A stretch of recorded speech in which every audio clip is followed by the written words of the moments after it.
Bu sizga kuch beradimi yoki o'zingiz ichingizdagi kuchingizni o'zingizga majburlab 3 barobar ishlattiradimi?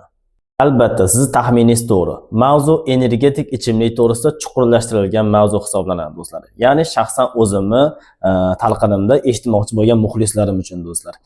Energetik ichimlik o'zi aslida sportchilar uchun ixtiro qilingan ekstremal sharoitda shifokorlar nazorati ostida va kislorod terapiyasi bilan birgalikda ishlatilganligi haqida ma'lumotlar va faktlar mavjud do'stlar.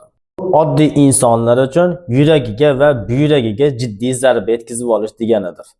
Tarkibidagi oddiy kofein moddasi tanadagi suyuqliklarni buyrakdagi foydali suyuqliklarni tashqariga chiqarib yuborganligi uchun buyrak suvsizlanish, ya'ni quruq holatda bosim ostida, katta bosim ostida majburan ishlashni boshlar ekan do'stlarim.